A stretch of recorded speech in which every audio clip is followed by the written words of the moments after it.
Bonjour à tous. Aujourd'hui, j'aimerais parler de ma relation un peu conflictuelle avec la psychologie, notamment les psychiatres et les psychologues. Il faut savoir que il y a peut-être 9-10 mois, j'ai entamé un processus de diagnostic pour me permettre d'avoir des aménagements, que ce soit dans le cadre de ma scolarité ou bien dans la vie pratique. C'est-à-dire que je voulais avoir une carte d'handicapé. Je peux dire le mot handicapé parce que pour moi, c'est un véritable souffrance et un besoin aussi de pas trop drainer mon énergie pour rien. Donc je suis TSA, TDAH. TSA, c'est le trouble du spectre autistique et TDAH, trouble du déficit. On dit plutôt déficitaire de l'attention avec ou sans hyperactivité, mais pour moi l'hyperactivité, elle est là dans tous les cas, que ça soit physique ou mentale. Et je pense que la rumination mentale, à partir du moment où elle est excessive, c'est qu'elle devient assez conséquente à traiter et difficile aussi à traiter par la même occasion dans un temps plus ou moins imparti. Donc je suis parti voir une psychothérapeute qui s'appelle Jasmine et disons qui a vraiment une voix très douce, une manière de dire les choses qui me correspondent davantage. Il faut savoir que moi, à partir du moment où il y a un psychologue, par exemple, qui me dit de faire ci ou ça avec un langage qui ne me convient pas du tout, je vais directement rester sur mes gardes et je vais être en mode défensive. Ça va être en tout cas une sorte d'adaptation qui va être plutôt axée vers la protection et je pense que c'est normal quand on est une personne qui a reçu pas mal de traumatismes. Et quand je parle de traumatisme, je fais vraiment référence que ça soit à la négligence, aux abus émotionnels, au rejet aussi des autres, notamment des camarades pendant l'école. Alors, c'est pas pour remettre la faute par rapport au système scolaire, mais je pense que la majorité de nos traumatismes viennent soit du milieu familial, qui peut être très pesant et anxiogène pour un enfant qui n'a pas forcément les outils adéquats pour le traiter soi-même, ou bien le milieu scolaire, très négligent avec des enfants, disons-le, qui sont pas forcément éduqués de la bonne manière et qui n'ont pas du tout de sensibilité par rapport aux autres.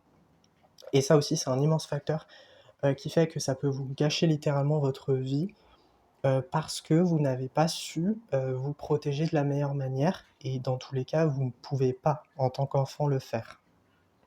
Quand je suis parti voir cette psychothérapeute, elle a essayé de me faire passer beaucoup pas forcément des entretiens, mais au début, j'ai essayé un peu de déballer tout ce que j'avais à dire sur le cœur.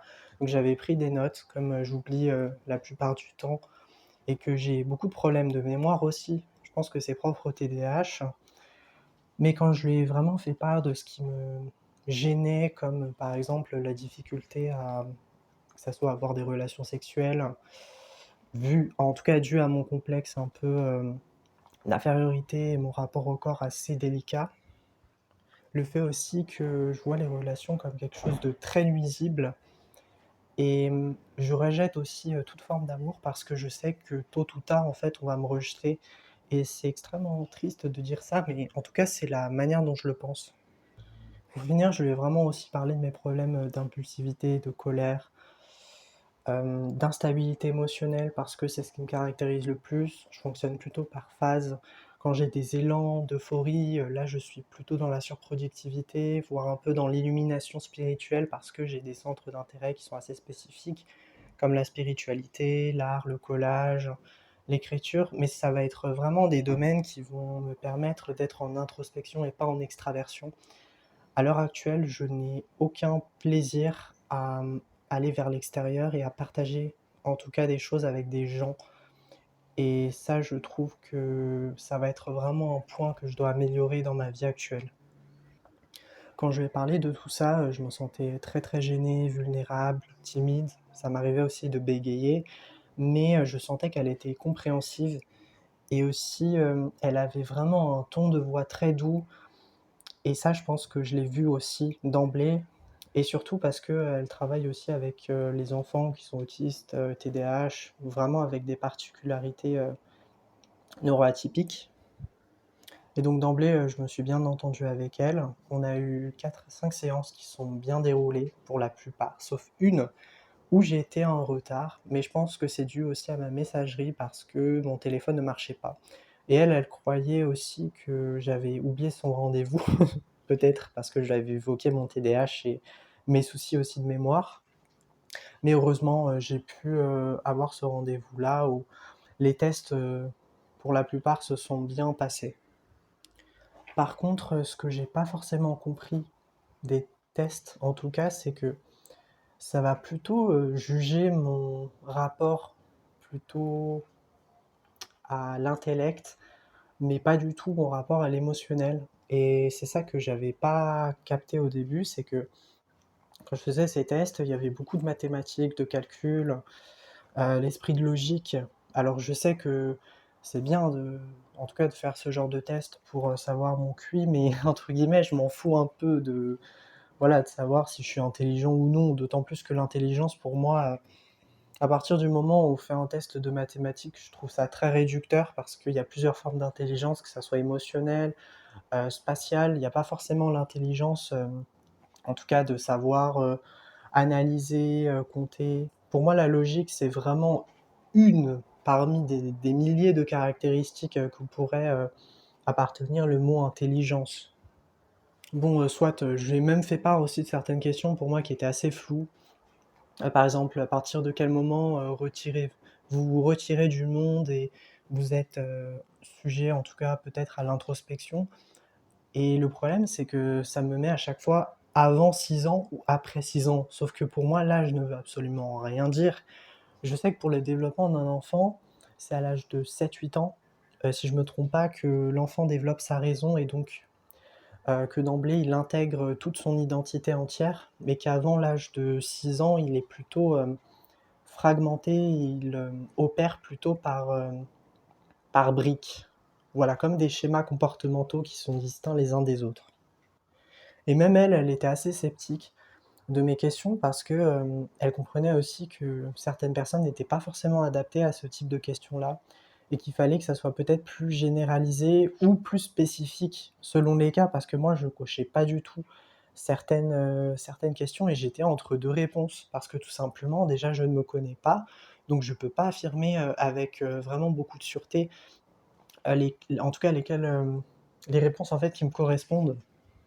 Il faut savoir aussi que j'étais très très stressé et quand je suis dans cet état un peu de stress permanent, d'anxiété, je suis dans la surperformance, ce qui fait que en fait je porte un masque et je suis pas vraiment moi-même.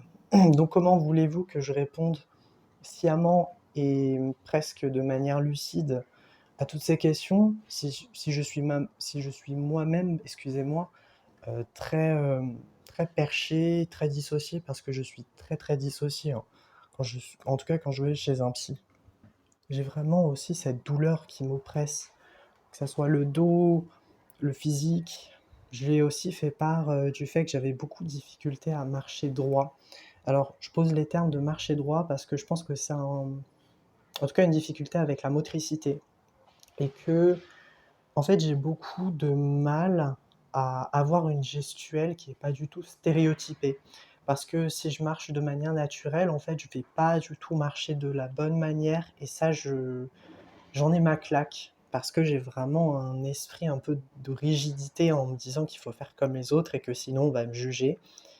Et je me rappelle aussi d'un souvenir de personnes qui ont rigolé parce que ma démarche était un peu efféminée et que j'avais, vraiment, la démarche d'un enfant de 8 ans, 9 ans, qui était vive, joyeux, sain d'esprit et ça je refusais catégoriquement, en tout cas de paraître comme ça devant, même des inconnus. Une fois que le diagnostic est sorti, elle m'a posé les termes de TDAH, potentiellement TSA. Alors je dis potentiellement parce que je masque énormément mes émotions, mes ressentis, mes pensées, donc c'est tellement grave que même moi, je ne peux même pas affirmer avec certitude si ce que je vis est réel ou non. Donc vous voyez encore la difficulté de poser un diagnostic quand vous-même plongez dans une spirale d'incompréhension de votre identité, de qui vous êtes. D'autant plus si vous avez des traumatismes complexes. Je pense que c'est mon cas, mais on m'a pas diagnostiqué ça. Donc je vais partir du principe où c'est juste une association des deux, de TDAH et de TSA, qui fait que j'ai un système totalement dérégulé parce que, comme vous pouvez le savoir, le TDAH est plutôt axé sur l'impulsivité émotionnelle, le désordre et un peu ce sentiment d'évadement, de surstimulation. Et le TSA va un peu contrebalancer l'effet du TDAH avec beaucoup plus de routine, de besoin de stabilité. Et quand vous mêlez les deux, ça va peut-être donner un engrenage très complexe et vous ne saurez pas forcément lequel est plutôt basé sur le TDAH et lequel est plutôt basé sur le TSA. Bien évidemment, je n'ai pas fait part de mes problèmes d'addiction sexuelle parce que j'avais tellement de problèmes à énumérer que ça allait être la goutte d'eau qui ferait déborder le vase et je voulais pas aussi à recevoir son avis parce que pour moi ça me concernait mais un peu trop personnellement et donc je me suis dit que j'étais suffisamment apte à le gérer moi-même sans intervention de quiconque et je sais aussi que je devais aussi consulter un addictologue et pour moi ça serait trop exténuant. Déjà rien que le fait d'avoir un diagnostic et une carte aussi handicapée, ça me prendrait énormément de temps parce qu'il faut quand même que j'énumère mes symptômes et j'en ai tellement que ça me draine mon énergie et ça, j'ai pas forcément envie de pousser le bouchon un peu trop loin. Parce que je sais qu'au bout d'un moment, je vais exploser et que j'aurai besoin de moments en fait de solitude pour me ressourcer tout seul et un peu tempérer, calmer ce qui m'arrive. Avant de voir cette psychologue, j'ai vu un psychothérapeute qui s'appelait William, il me semble. Et alors je suis parti avec ma mère parce que je connaissais pas l'endroit. Il faut savoir que quand je connais pas un lieu, j'ai beaucoup d'hypervigilance et donc je prévois tout à l'avance. J'ai vraiment ce côté perfectionniste qui me pourrit la vie, honnêtement. Donc ça m'a énormément pris de l'énergie parce que il fallait que je prenne le bus et que c'était assez loin. C'était à Drancy, moi je vis à Noisy-le-Sec actuellement. Mais ça va non plus. C'était pas au premier arrondissement à Paris, par exemple. Pour moi, là, ça serait un peu plus contraignant. Quand je suis rentré, le lieu était plutôt idéal. C'était assez spacieux, grand, je me sentais vraiment à l'aise. Et je sentais que cette personne-là, elle a aussi les mêmes spécificités pardon, sensorielles. Et donc, ce monsieur m'a vu avec des notes. Moi, j'ai essayé un peu d'énumérer tous mes symptômes, comme la fatigue chronique, peut-être la dépression, même si je ne l'ai pas dit mot pour mot. Le sentiment d'isolement, d'incompréhension, le décalage avec les autres, les perturbations émotionnelles, sensorielles. Donc j'ai vraiment tout mis sur le tapis. Et de là, il a rigolé. Au début, je ne comprenais pas pourquoi. Et peut-être que je me suis dit que j'avais peut-être dit quelque chose qui était drôle. Mais par la suite, il m'a directement posé le diagnostic en moins de 5 minutes et il était surpris que ma mère ne le sache pas du tout. Et il a un peu aussi critiqué le système scolaire, justement là où je veux en venir, parce que ça se voyait vraiment de l'eau comme de la roche, que je n'étais pas comme les autres et qu'il y avait, en tout cas que ça se voyait directement, il n'y avait même pas de masking à avoir. Et ironiquement, j'essayais de masquer un peu tous mes comportements, mais je pense que j'ai pas assez masqué parce que ça se voyait clairement et distinctement que voilà que j'avais besoin de cette préparation-là. J'ai pas précisé, mais vraiment le motif principal au début pour que j'y aille chez un psy, c'était parce que j'avais la peur du téléphone et vraiment la peur aussi de la visio, parce que pendant les concours, par exemple, des écoles, ils me demandaient de présenter mon travail à travers un ordinateur, ce qui pour moi était insupportable parce que je ne pouvais pas voir mon visage et je pouvais pas voir aussi le visage des autres, sans doute parce que j'ai une relation assez conflictuelle avec mon physique et que j'ai l'impression que je dissocie beaucoup quand je me vois, dû aussi à mon TDAH qui fait que je n'arrive pas à me concentrer quand j'ai plusieurs stimuli, que ça soit le visage, aussi ma voix. Et donc pour moi tout ça, ça fait trop d'informations.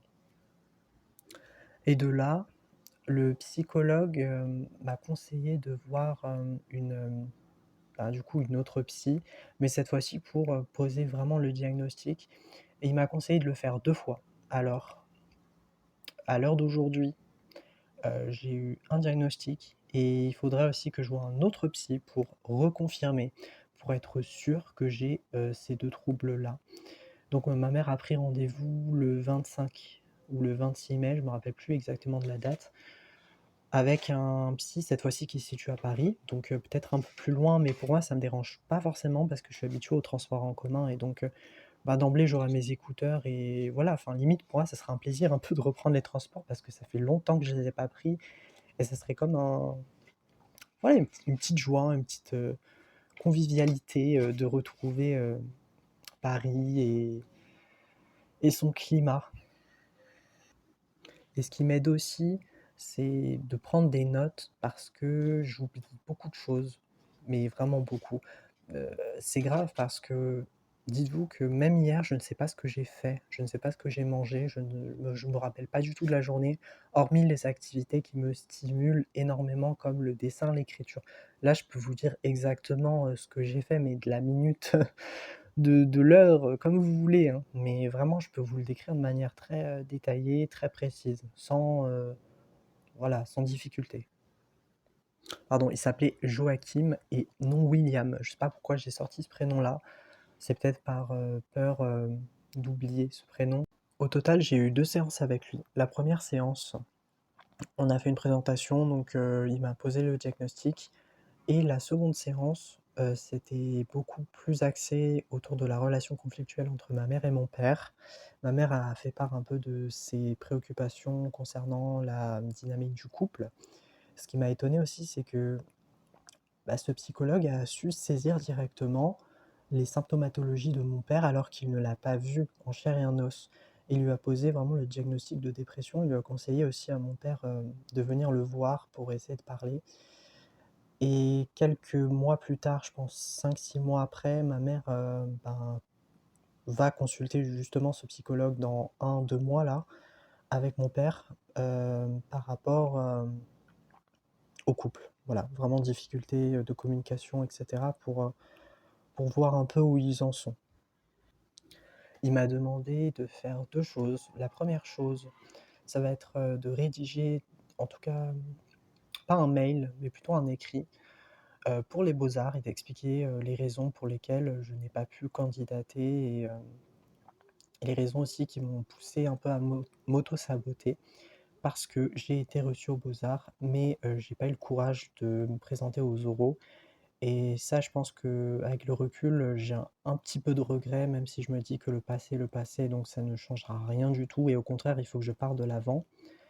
Mais ça m'aurait servi de leçon et c'est la dernière fois en tout cas que j'essaye de faire ce genre de choses qui ne m'apportent rien du tout au long terme et peut-être qui me soulagent à court terme. Je pense que c'est pour ça, c'est plutôt l'adrénaline et le manque de volonté qui ont fait que voilà, j'ai pas pu aller jusqu'au bout du chemin.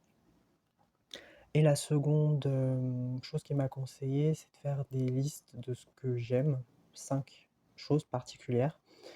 Et donc, j'ai mis, faire la douche parce que ça me relaxe énormément, surtout l'eau chaude. Je sais pas pourquoi, je me sens très connecté à l'eau, à ses vibrations de pureté, de nettoyage. Pour moi, l'eau, c'est vraiment un nettoyage de toutes, de toutes les énergies négatives que j'ai eues dans la journée. C'est comme si vraiment je remettais mon corps à 0, au compteur. Alors le dessin, l'écriture, la poésie, lire des livres aussi, mais la lecture, pour l'instant, je me sens pas très en je sais pas. Bah, disons que j'ai des livres, qui avec lesquels je ne m'accroche pas du tout, donc je pense que c'est pour ça. Moi, quand je lis un livre, c'est soit ça me passionne énormément au point où je peux passer toute la journée jusqu'à que je termine le livre entier, soit, j'accroche pas du tout et alors là, mon TDAH va être, activé puissance 1000 et je vais être, comment dire? Déconcentré à chaque instant, en fait. Je vais lire, mais intellectuellement, je serai pas là. Mon esprit sera ailleurs directement. Et là va rentrer en dynamique aussi, le TDAH et le TSA.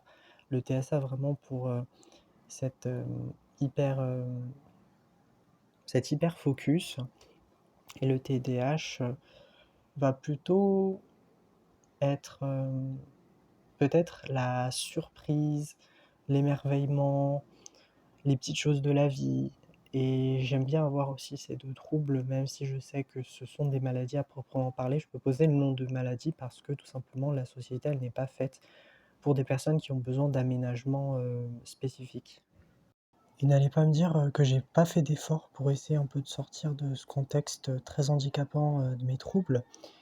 J'ai essayé, beaucoup de fois, à de nombreuses reprises, de postuler pour notamment France Travail, qui n'a pas abouti. Ensuite, je suis parti, en tout cas dans un local spécialisé pour les personnes, qui ont des handicaps et malheureusement qui m'ont dit, qu'il n'y avait rien du tout et ils m'avaient proposé aussi au mois de janvier, de repasser tout simplement parce qu'il y aurait plus de que ça soit de jobs ou de formations disponibles. Sauf que c'était le mois de décembre. Certes, j'avais un mois pour y retourner et peut-être que je l'ai aussi pris comme une manière de me dire que c'était pas forcément nécessaire de le refaire parce que dans ma tête, c'était vraiment, ça ne sert à rien. Mais en plus, le mois de janvier, comme par hasard, c'était, le mois où je devais me connecter sur Parcoursup pour avoir des formations et pour essayer en tout cas d'avoir une école d'art et des DENMAD, dans le meilleur des cas.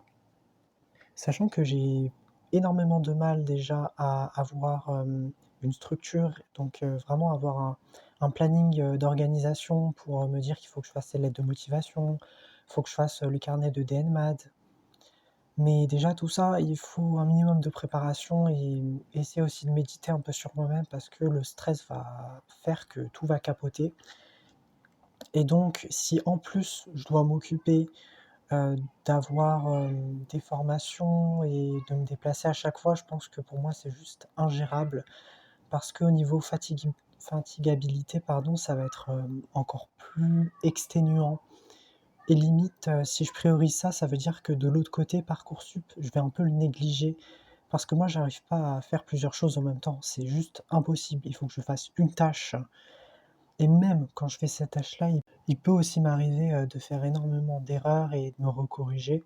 Rien qu'en voyant par exemple mes lettres de motivation, j'ai vu qu'il y avait une erreur et que je l'avais déjà envoyée à ces écoles, donc j'espère qu'ils ne prendront pas en compte cette faute de frappe et je sais que c'est assez pénalisant et par rapport au fait aussi que j'ai pas forcément, pris en compte mon handicap dans ces formations et je pense aussi parce que j'ai pas non plus une attestation qui justifie enfin j'ai le diagnostic mais, comme j'ai pas repris, en tout cas, pour le moment, un second rendez-vous avec le médecin, donc pour l'instant ça ne sert à rien en fait de justifier quoi que ce soit parce que je n'ai pas la preuve sur papier.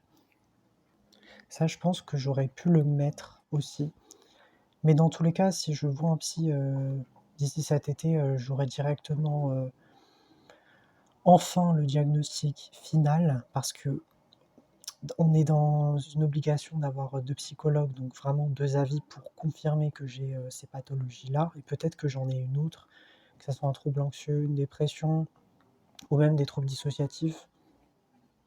Mais vous voyez un peu le désordre mental et l'organisation de fou que ça en fait, ça draine énormément mon énergie, comme je vous l'ai dit et je me sens pas capable en fait de faire tout ça. Déjà rien que pour les études, ça va me demander un effort considérable parce que je suis sorti déjà du système scolaire et le temps aussi de me réhabiliter à tout ça, ça va un peu, me désarçonner et me perdre aussi dans ces repères, que je me suis un peu créés pendant toute cette année-là.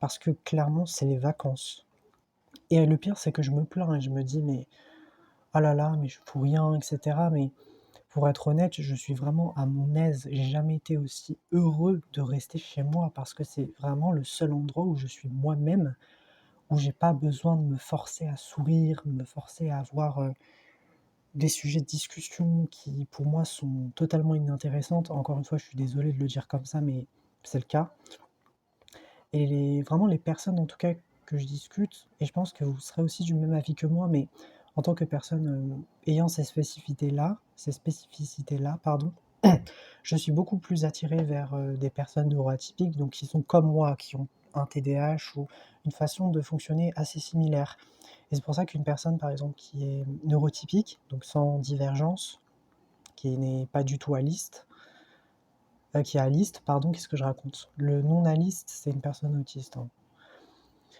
Ce type de personne, je vais En tout cas, ça va me demander plus d'efforts. Je dis pas que je veux pas être ami avec, ce genre de personnes, mais ça va me demander un effort, supplémentaire par rapport à une personne qui déjà a les mêmes passions, les mêmes, similitudes au niveau, que ça soit du caractère, même par rapport à mes centres d'intérêt parce que, là, j'ai une amie qui s'appelle Bruna, qui est pas forcément à fond sur la spiritualité, mais en tout cas qui s'en intéresse fortement et disons que son influence, elle me permet en tout cas de positiviser. Encore désolé parce que je mâche mes mots, je sais pas pourquoi, je pense que c'est la fatigue. Elle fait aussi des études, donc elle est partie aux Beaux-Arts, elle me raconte un peu ses péripéties, parce que une école d'art, c'est pas tout beau, tout rose, évidemment, et en plus elle est étudiante, donc franchement, que du respect pour elle, parce que moi, à sa place, j'aurais pas tenu. Déjà, le changement de ville, la perte de repères totale, et moi qui ai une sorte d'agoraphobie, autant vous dire que c'est juste impossible. En tout cas pour le moment là, parce que j'ai pas toutes les ressources et même, si j'ai une volonté de dingue, je pourrais jamais faire ça.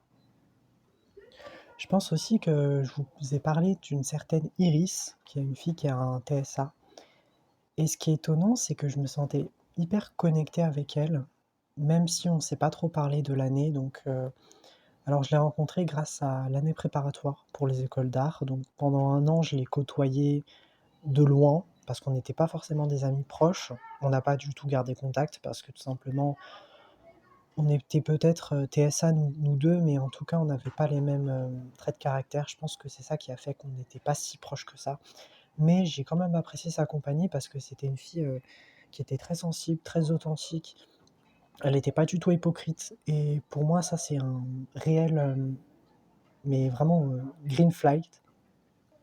En tout cas, elle a toutes les qualités d'une amie à la fois confidente, une bonne âme, et je pense que c'est une personne qui est très évoluée parce que, étant dans la spiritualité, je pense sincèrement que les personnes qui ont des spécificités et une certaine neurodivergence sont des personnes qui sont des vieilles âmes parce que je pense qu'une jeune âme, elle a besoin d'expérimenter la matérialité, donc elle n'a pas besoin non plus d'endosser des rôles compliqués, à savoir de vivre avec des troubles qui demandent une gestion et un effort assez conséquent et qui peut aussi ne pas dépendre du tout de la volonté, parce que la volonté pour moi c'est une zone du cerveau et certaines personnes n'ont pas accès à cette zone-là. Il y aura vraiment une remarque de sa part qui m'aura vraiment fait tilt et j'en avais pas du tout pris conscience, mais avec le recul, je me dis que ça paraît évident parce qu'elle m'avait dit que j'étais le genre de mec qui passait, en tout cas qui voulait être invisible, mais qui passait pas inaperçu. Et je pense que ça montre directement le fait aussi que je masque mes troubles, mais que d'une certaine manière ça se remarque parce que le naturel revient au galop et que mon besoin de solitude, le fait que je me retire du monde et que j'aime pas trop sociabiliser, ça fait que, automatiquement on va plus, peut-être être curieux vis-à-vis de ma personne, parce que tout simplement, ça va être vraiment la dynamique de, «Fuis-moi, je te suis-moi, je te fuis». Comme j'ai un comportement très évitant et très peut-être aussi anxieux, je pense que j'ai les 2. Ça va se répercuter, directement dans mes relations, que ça soit amicales, professionnelles, même si, j'ai en tout cas fait juste un travail. D'ailleurs, je pense en faire une vidéo pour essayer un peu de parler de cette expérience qui pour moi a été, je vais pas dire traumatisante, mais très intense. Parce que quand même quand on est autiste et quand surtout on est dans le milieu de la restauration, autant vous dire que vraiment pour moi ça a été le cauchemar et en tout cas je pèse mes mots. C'est pas tant le travail qui est, un effort, mais plutôt le personnel avec lequel, on travaille et pour moi c'est encore plus dur à gérer quand tu as des gens qui sont pas tolérants, qui ne connaissent rien du tout, qui sont pas ouverts d'esprit, ouais non là j'en ai ma claque et ça m'a vraiment confirmé le fait que je veux devenir entrepreneur et que je suis là juste pour travailler seul. Je ne peux pas être, en tout cas, je ne veux pas un supérieur hiérarchique. Pour moi, c'est juste impossible à cause de mon impulsivité et de mon besoin aussi de gérer mon temps comme, ce dont il me semble. Alors fait étonnant, Iris n'avait pas seulement un TSA, mais elle avait aussi un TDAH. Et je pense que ce qui différencie quelqu'un qui a un TSA d'un TDAH, c'est que c'est encore plus compliqué à diagnostiquer parce que tout va s'entremêler. Les symptômes, disons qu'ils sont plus mouvants, on n'arrive pas forcément à délimiter ce qui est propre aux deux caractéristiques. Et je déteste aussi les gens qui disent oui, mais toi t'es plus TDAH ou t'es plus TSA que l'inverse. Pour moi, non, parce que c'est ce qui font notre identité, entre guillemets, malgré le fait évidemment qu'on est plus que ces étiquettes. Et pour moi, le terme de TSA, de TDAH, c'est vraiment étiqueté en spiritualité comme des esprits peut-être qui sont en dehors de la norme, de la masse, qui ont leurs propres désirs, qui sortent un peu des sentiers battus et qui ont leur vision propre malgré le fait que la société les voit comme des marginaux. Et c'est pas pour être aussi dans des courants très pessimistes, voire un peu dans la théorie du complot par exemple, mais pour moi les personnes surtout autistes, contrairement au TDAH, parce que vraiment l'autisme c'est encore plus compliqué à vivre, et je sais de quoi je parle, mais je trouve ça juste absurde que la médecine, que la société en général nous étiquette comme des gens handicapés, juste parce qu'on constitue un pourcentage assez réduit de la population, alors que non, c'est juste une différence. Et que moi, j'ai vraiment cette pensée inverse de ceux qui sont normaux, pour moi, ne sont pas du tout normaux. Et je sais pas, enfin, je sais pas vous, mais j'ai vraiment l'impression d'être en face de personnes qui ont pas du tout la même maturité, les mêmes, la même, j'ai pas envie de dire identité, parce que chacun a sa propre perception de soi. C'est comme si vraiment ils vivaient dans une autre réalité et que moi j'avais ma réalité qui était mienne et dont je ne voudrais jamais m'en séparer. C'est ça que les gens ne comprennent pas, c'est que ce ne sont pas aux personnes qui sont TSA de s'adapter parce que on va juste perdre notre énergie pour rien du tout. Et certaines personnes aussi peuvent se réfugier dans leur coin et se créer une bulle, comme moi, tout simplement. C'est pas que j'ai la peur de sortir, c'est que je ne vois pas l'intérêt de gérer tout ça. Pour moi, c'est vraiment un langage d'un d'un autre monde. C'est comme si vous me parlez une langue extraterrestre que je ne comprends pas. Il faut vraiment que les institutions elles mettent en place aussi voilà, des programmes spécialisés. Euh, Faire aussi l'éducation par rapport aux enfants pour éviter tout ce qui est discrimination, tout ce qui est harcèlement. Parce que je pense, alors je veux pas dire de conneries, mais pour moi 99% des personnes qui ont une neuroatypie ont des traumatismes. Parce que pour moi les deux sont indissociables parce qu'on est plus sujet au stress, à la dépression, tentative de suicide, parce que j'en ai fait aussi également. Donc je me sens très concerné, très sensible par rapport à ça, mais surtout les personnes qui ont un TSA sont plus ouvertes, que ce soit par rapport à leur sexualité, leur sens de soi. Elles ont peut-être une notion d'identité qui est en dehors de la norme, comme moi c'est le cas. Je me verrais plutôt comme, pas une personne à part entière, mais comme un système où j'ai différentes parties qui prennent tour à tour le contrôle du corps, et je parle pas d'identité comme dans le TDI qui pour moi est plus vraiment un trouble qui nécessite une réelle prise en charge parce que là toutes les consciences sont très très séparées et donc ont une mémoire et un environnement très différent. Mais moi je suis une identité globale mais plus avec une importance accordée au son, à la luminosité, aux perceptions. Et donc tout ça va faire que quand je vais être par exemple dans un état émotionnel, par exemple dans la colère, moi j'aime bien essayer de personnifier cette colère en une personne avec un nom. Donc moi j'ai choisi le prénom par exemple Adam, j'ai choisi Joy, donc la joie. Léonore ça va être la confiance, l'estime de soi. Echo ça va être vraiment tout ce qui est aspect spirituel, calme, tempérance, méditation. Maeko, tout ce qui va être culture japonaise, l'art. Et Sami, ça va regrouper à peu près tout ça, tous ces éléments-là. C'est comme si vous avez plusieurs couleurs de peinture que vous allez mélanger. Mais sauf que le mélange, il n'a pas été créé tout seul, il a été créé à partir de différentes couleurs. Et pour moi, les différentes couleurs malgré le fait qu'elles soient mélangées, elles existent toujours comme des compartiments, tout simplement. Et même, vous pouvez le voir avec un télescope, il y aura toujours des résidus de couleurs uniques qui seront inscrits, en tout cas dans cette couleur.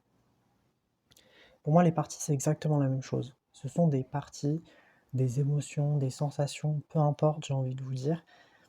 Et j'aime bien justement apporter tout ça pour essayer de donner un peu un sens à ma vie, à mon existence. Et libre à chacun aussi de donner un sens à votre identité, à ce qui vous correspond de la meilleure des manières. Si vous pouvez, par exemple, si vous préférez vous genrer en il ou en elle, peu importe, ou en yel, voilà quoi, c'est bon, c'est pas ce qui va faire un débat non plus dans la population. Pour moi, c'est juste chacun sa vie, que ça soit vos enfants, vos parents, bref. Et ça, encore une fois, la société va faire en sorte que ces gens-là ont la plupart du temps un trouble ou il faut qu'ils aillent en psychiatrie alors que c'est juste n'importe quoi. Ça va juste heurter les gens qui sont traditionnalistes ou dans des courants religieux et ça va atteindre aussi leur ego et leur foi parce que pour eux, l'humain, c'est homme et femme. Sauf que l'homme et la femme, c'est une construction sociale, culturelle qui a été faite par l'homme. Et donc l'homme par essence n'est pas Dieu, n'est pas un être omnipotent et omniscient. Donc, libre à chacun de penser ce qu'il veut et de croire en Dieu, en la source, de ne croire en rien. Et même quand tu ne crois en rien, tu as la foi de croire en rien. Donc, bah, en soi, ça revient presque à la même chose. Après, je sais pas vous, mais ce qui m'a fait un peu heurter, ça va être la question de ce psychologue qui m'avait dit est-ce que je suis croyant? Alors, je sais pas si la question était plutôt liée à mon handicap, mais je ne pense pas. Et donc là, j'ai quand même répondu, mais avec une certaine appréhension. Donc, je lui ai clairement dit que je ne sais pas si je croyais en Dieu. En tout cas, ce que j'étais sûr, c'est que je voyais cet être infini comme une énergie qui est inépuisable, qui existe en chacun de nous, tout simplement. Et là, il m'a rapporté aussi que c'était c'est une certaine simplification spirituelle. Et donc, ben, par conséquent, il m'a dit que j'avais quand même une façon de penser qui était assez singulière et qui était un peu en dehors par exemple, des courants religieux que ma famille pouvait avoir, par exemple, puisque eux étaient plutôt dans la religion musulmane, donc qui croyaient en Dieu, au paradis, à l'enfer, alors que moi, pas du tout. Donc, j'ai vraiment une vision propre à moi que je ne changerais pour rien au monde. Mais là, encore une fois, je ne sais pas si c'est propre à mon trouble ou si c'est juste par rapport à ma personnalité de base, si j'avais pas ça. Je pense sincèrement que toutes ces connaissances-là, elles ne sortent pas de nulle part. Ce n'est pas que par mon trouble que j'arrive à avoir cette étincelle divine en moi. C'est plus, je pense, le fruit d'une expérience que mon âme a faite de vie en vie et que, bah, au bout d'un moment, elle se rappelle de souvenirs qui ont existé, qui ont contribué à la faire grandir, à la faire évoluer. Donc pour ce cas-là, en tout cas, ce n'est pas un hasard, ça va plus être mon âme que mon esprit. Là, je vais essayer un peu plus de parler de mon esprit, qui va être plutôt relié un peu au karma familial. Pour moi, le karma familial est beaucoup lié à l'ADN et notamment au fait que, par exemple, des ancêtres ont pu échouer sur certaines missions qui leur ont été contribuées. Et donc, ces aspects génétiques bah, favorisaient notamment l'émergence de troubles. Et donc, ayant ces spécificités-là, forcément, il y a un de mes parents qui l'a et qui l'ignore. Donc, déjà, je pense que le karma familial n'est pas à voir comme une fin, mais plutôt comme un outil, quelque chose qui nous permet ensuite de conscientiser les choses et donc de vivre autrement avec une différence. Et pour moi, c'est aussi l'acceptation de plus d'ouverture, de recul et aussi d'accepter un mode de vie aussi que les parents n'auraient pas forcément voulu par rapport à leurs enfants. Et il faut aussi que le diagnostic se fasse assez tard, hein. Pour moi, il a été fait à 20 ans, non 21 je pense, c'était juste après mon anniversaire.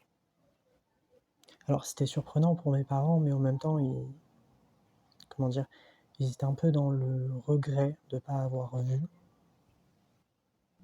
mais ça les a soulagés d'une certaine manière puisqu'ils avaient compris pourquoi j'agissais ainsi et je pense que ça aurait dû se faire, dès mon adolescence quand j'avais 13-14 ans, quand j'avais des comportements un peu trop dans les extrêmes, que ça soit via les réseaux sociaux, via le fait que je publiais constamment des vidéos YouTube, je passais des heures et des heures sur les réseaux sociaux, quitte à ne pas me nourrir, à oublier même mon corps, hein, c'est-à-dire que je vivais constamment dans mon esprit.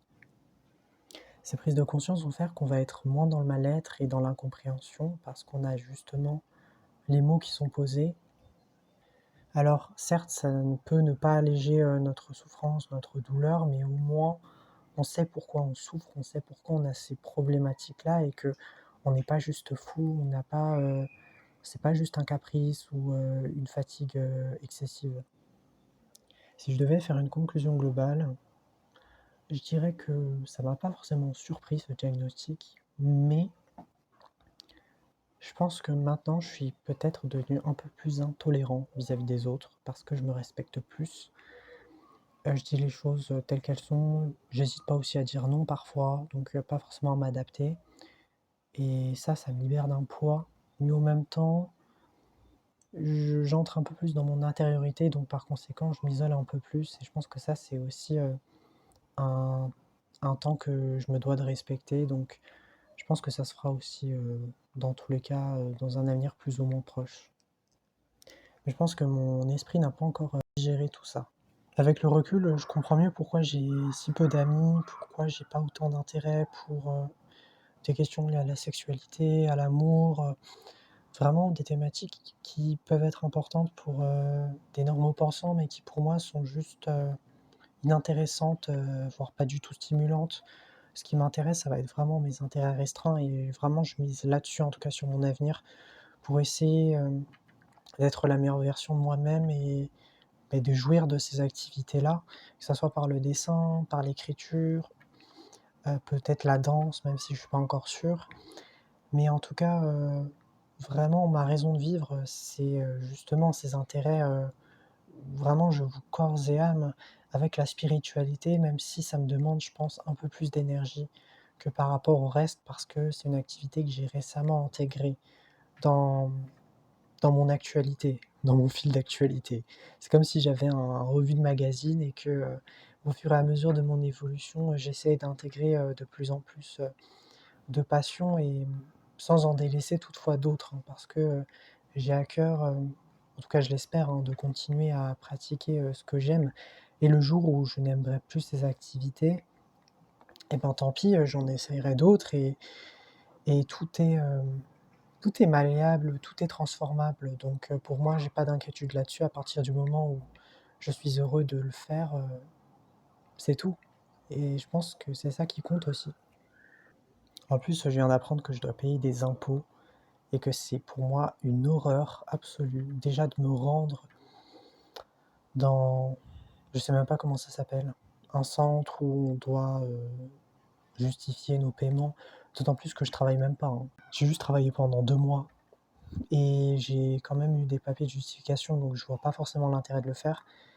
Mais on peut le faire sur internet et heureusement, c'est pareil pour, que ce soit les courses, mais il faut quand même avoir du budget, donc je pense que pour un minimum rester en ancrage et dans la réalité, il faut que je sorte, il faut que je fasse mes courses, bien entendu dans des petits magasins, si possible. Enfin, c'est même pas si possible, c'est vraiment une nécessité. Moi, je me verrais pas du tout dans un centre commercial, c'est mort de chez mort. À part si je vais, vraiment les jours d'école où il y a pas les gamins, en fait, tout ça parce que sinon, non, non, ça va énormément me coûter et j'ai pas forcément envie d'être fatigué pour rien du tout. Parce qu'après j'ai envie aussi d'être, à fond sur mes intérêts spécifiques et si je peux pas faire ça, ça va m'énerver, ça va m'irriter et ça va juste être insupportable et je déteste aussi ne rien faire.